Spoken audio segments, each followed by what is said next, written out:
매니지먼트라고 하는 말을 요즘 많이 쓰는데요. 경영하고 관리하는 거 말이에요.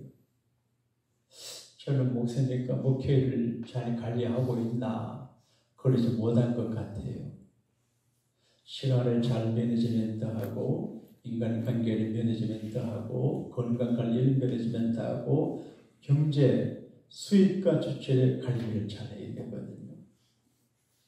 우리 교회는 1층, 2층, 3층 큰 예배당이에요. 코리아타운의 한가운데 이 덩치 큰 예배당을 하나님 허락하셨는데 관리를 좀 잘하고 있냐? 여러 가지 생각이 많아요. 근데 어떻게 우리가 인생을 관리해야 되냐?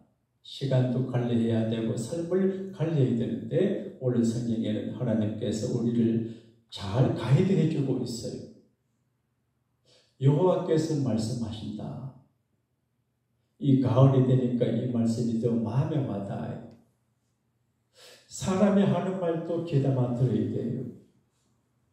저는 좀 단순하고 심플해가지고 사람들의 눈치를 잘 못 읽어요. 작은 신음소리, 작은 아줌소리 들어야 되는데 잘 못 듣고 지나다가 나중에 아이고 이럴 때가 많아요. 그래서 세미한 귀를 가지고 세미하게 이야기하는 사람들 이야기도 들어야 하지만 그리고 하나님께서 우리에게 하시는 말씀을 잘 들어야 됩니다. 할렐루야. 이스라엘 선지자는 새 시대에 대해서 예언을 해요. 즉 여러분들이 하나님의 말씀을 어기고 우상을 숭배하고 이렇게 살면 복을 받지 못하고 나라가 망합니다.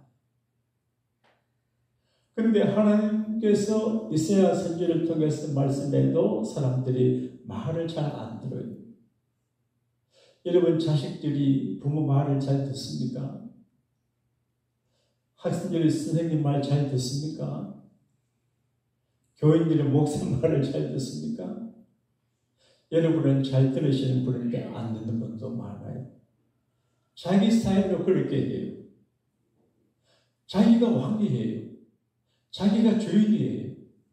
자기 마음에 틀리면 다 틀리고 자기 말이 맞아야 되기 때문에 문제가 많아요. 이사야 선지자가 위대하고 훌륭한 분인데 말씀을 전거해도 백성들이 안 들어요. 그런데 하나님께서 예언을 해요. 나라가 망합니다. 포로로 끌려갑니다. 이게 망함을 예언하는 게 정말 어렵거든요. 저는 나쁜 소리를 잘 못하는데 가끔 어떤 경우에는 이렇게 하면 그분에게 복이 안 되겠는데 둘러서 말할 때가 있어요. 그런데 하나님의 종 이사야가 나라가 망하게 될 겁니다. 바빌론의 포로로 가게 될 겁니다. 예언을 해요. 사람이 좋은 말하면 좋아하지만 싫은 말하면 싫어해요. 현대인들의 리스크가 뭐냐? 좋은 말만 듣기를 바라기 때문에 좋은 말만 하는 사람들이 곁에 있어요. 그리고 정말 사랑해서 한마디 충고하면 싫어해요. 경솔이 아멘 하고 들으면 좋은데 말을 잘 듣지 않아요. 그런데 결국 망하게 된다고 예언을 해요. 그러니까 절망해요. 그리고 희망을 선포해요. 나라가 망해서 바빌론의 포로로 끌려가지만 70년 정도 되면 하나님이 들켜줄 겁니다. 그때 고레스라고 하는 사람을 세워서 우리 민족을 바빌론에서 돌려줄 것입니다. 이때 고레스가 태어나지도 않고 역사의 무대에 등장하지도 않았어요. 그래서 이스라엘이 예언을 해요. 그리고 오늘 말씀은 나라가 망해서 바빌론의 포로로 끌려가 돌아왔을 때 어떻게 하냐 이렇게 살아갈 그런 이야기예요. 이 말씀 따라 우리가 살아가면 우리가 망하지도 않게 되고 포로로 끌려가지도 않게 되고 주신 품복을 누리게 될 줄로 믿습니다. 네. 그게 뭐냐? 정의롭게 의와 정의와 공의를 붙잡으라. 잡아야 되거든요. 누구나 정의 많아서 팔에 안으로 굽는다고 퍼블릭하게 저스티스 의롭고 공정하게 못할 때가 많아요. 그래서 이제 미운 사람에게 떡 하나 더 준다. 근데 그 옛날 말이고 미운 사람은 떡을 안 줍니다. 그러니까 공의롭게 해야 되는데 공의가 없거든요. 하나님께서 저와 여러분에게 바르게 보고 판단하고 정의를 붙잡는 믿음을 주시기를 축복합니다. 그 다음에 시간에 가는 기약이 나라가 망하면 바빌론의 포로로 끌려가서 안식일이 돼도 예배할 곳도 없고 예배하지를 못해. 그래서 이제 바빌론의 포로로 간 군데 포로들의 노래를 들어보게 되면 정말 아주 마음이 점에 와요. 시냇가에 비파를 걸어놓고 옛날을 생각하고 예루살렘 와서 예배하는 시들을 그리워하는 포로로 간 분들의 노래를 들으면 가슴이 찡한데 그러니까 다시 돌아오거든. 안식일을 굳게 잡아라. 따라합시다. 주의 날을 굳게 잡아라. 이게 이제 주의 날을 굳게 잡고 주의 날을 기억한다는 거 정말 중요하거든요. 하루의 시간의 매니지먼트를 잘해야 되고 한 주간의 시간의 매니지먼트를 잘해야 되는데 일생에서 가장 중요한 시간이 달리는 주일인 것 같아. 그래서 부족하고 죄짓고 가난하고 힘들고 방황해도 어떤 모습일지라도 주의 날을 잊어버리지 않고 그 날을 꽉 잡고 주의 전나 앞서 예배하면 절대로 망하지 않고 다시 일어나게 될 줄로 믿습니다. 안식일을 굳게 잡아라. 현대인들은 시간의 개념이 다르고 가치가 달라서 자기 시간, 자기 원하는 시간, 밀게 되는 시간, 또 기뻐하는 시간을 따라 행해요. 그러니까 안식일을 굳게 잡지 않아요. 좀 바쁘면 못 잡아요. 아파도 못 잡아요. 그리고 기분 나빠도 안 잡아요. 그러니까 다른 사람이 나를 기쁘게 하고 그 관계 없어요. 신앙은 맨투맨이 하나님과 나의 관계인데 내가 주의 날을 굳게 잡는 게 정말 중요한 거거든요. 주의 날을 굳게 잡는 한 주간이 매니지먼트가 잘 되고 한 달이 1년이 평생이 관리가 잘 되실 줄로 믿습니다. 그런데 교회에 와서 평안을 얻어야 돼요. 그런데 평안을 얻지 못할 때가 참 많아요. 저는 나폴레옹을 어릴 적에 많이 읽어보았는데 그분의 전기 중 이런 이야기가 나옵니다. 워털루 전쟁에서 웰링턴 장군과 전쟁에서 졌어요. 그래서 결국은 세인트 헬레나 섬에 기양을 갔어요. 그 나폴레옹의 그 귀한 군이 초락에 사는 모습을 유럽에 알리기 위해서 기자들을 보내고 했어요. 어떤 기자가 물었습니다. 당신이 일평생 사는 동안에 가장 행복했던 시간이 언제고 좋았던 시간이 언제냐 물어보았어요. 그분의 전쟁에 이긴 화려한 파티를 하고 좋은 결혼식을 하고 이제 그 바리새의 궁에 살고 그런 일이 많이 있는데 이렇게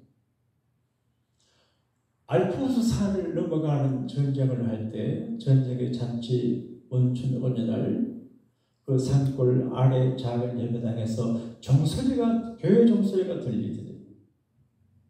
그래서 피곤에 지친 이 장군 이 나폴레옹이 부관들과 더불어 자그마한 예배당에 가서 앉아서 예배했는데 그때 눈물이 주르르 흐르더래요.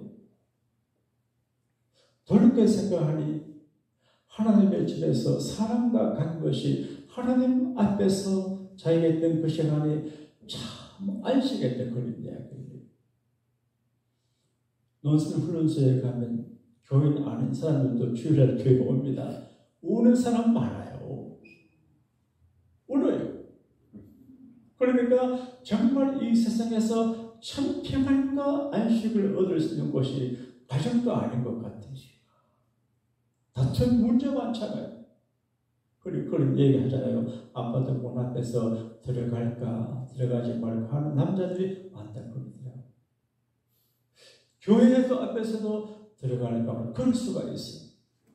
그래서 교회 안에서는 마음이 편안하고 심신이 릴렉스 하도록, 영적으로 릴렉스 하도록 참 안식을 누리게 교회를 섬겨나가야 될 것 같아요. 그래서 예의를 갖추고 말 조심을 하고 서로 조심해야 될 것 같아요.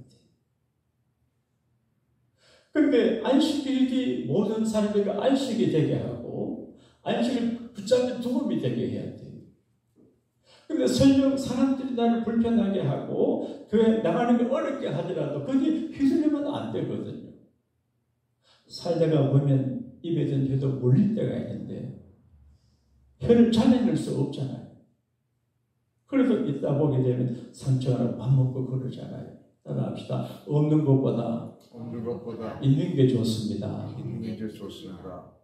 여러분, 교회는 하나님 아버지 집이기 때문에 죄인들이 모여서 변화받고 회개하고 은혜받고 그리스도의 삶을 살아가게 에너지를 공급하는 것이거든요. 누구는 오고 안 오고 말이 안 되거든요. 안식일을 굳게 잡아야 되는데 이게 쉽지가 않아요.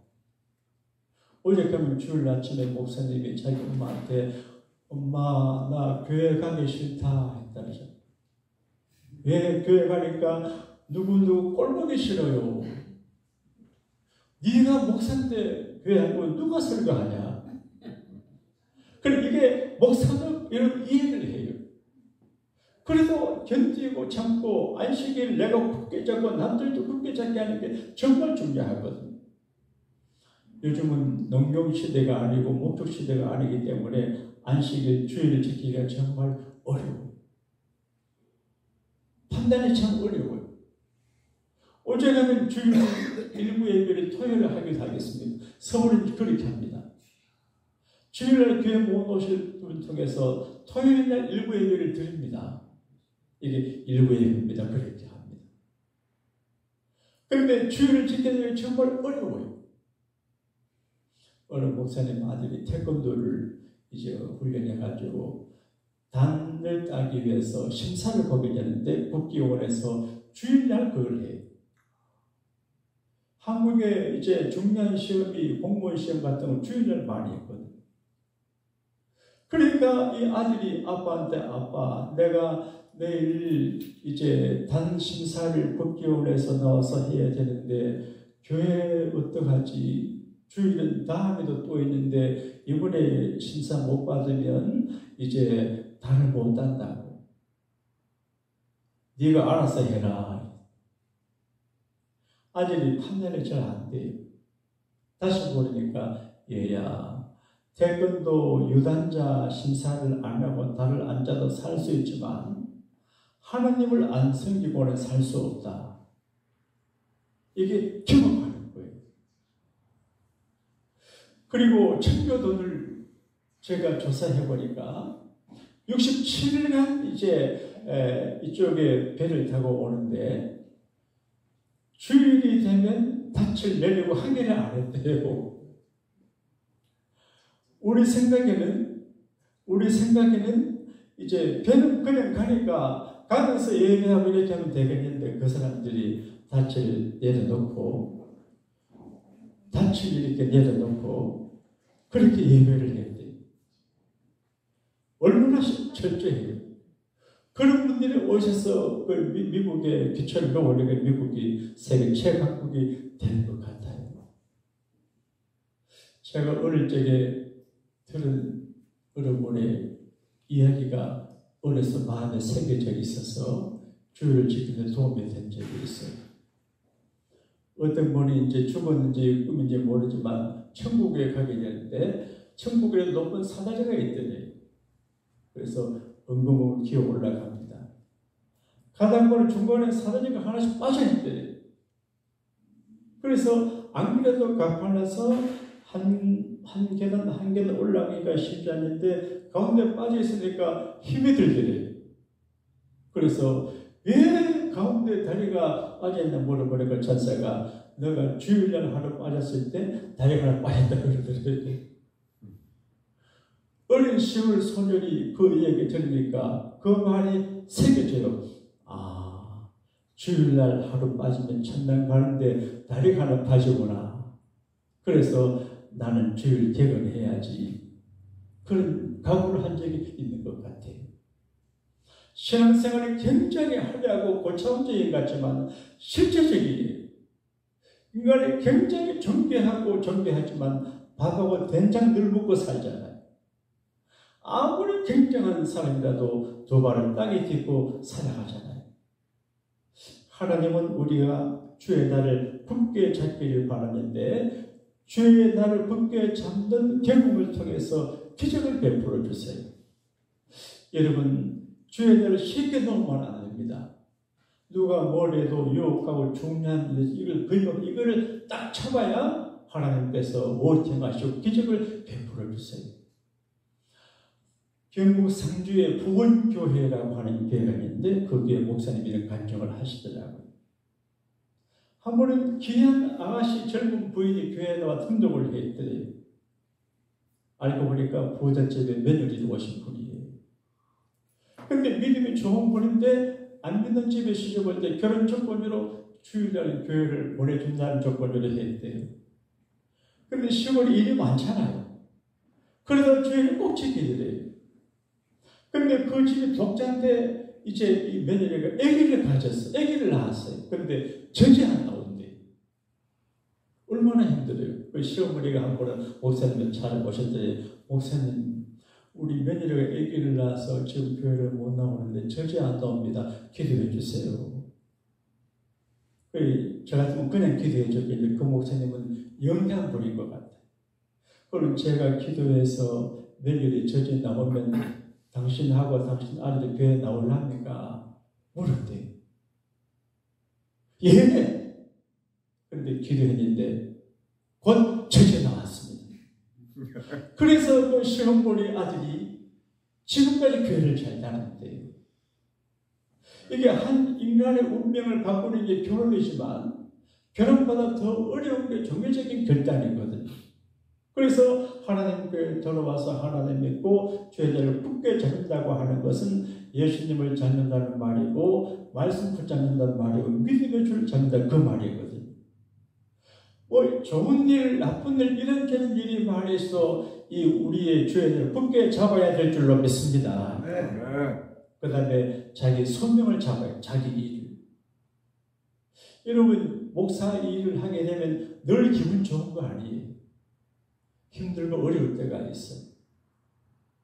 장로님 힘들고 어려울 때가 있어요. 권사님 부엌에서 일하고 선거할 적에 늘 기분 좋은 거 아니에요. 그래도 누가 어떤 말을 하고 어떤 상황이 되고 내게 맡긴 그 일을 목사가 교회가 맡겼다 생각하지 말고 따라합시다. 하나님이 나에게 이 일을 맡겨주셨습니다. 이게 소명이거든요. 그런데 현대 이민교회 교회는 그런 생각하지 않아요. 기분 좋으면 하고 안 좋으면 안 해요.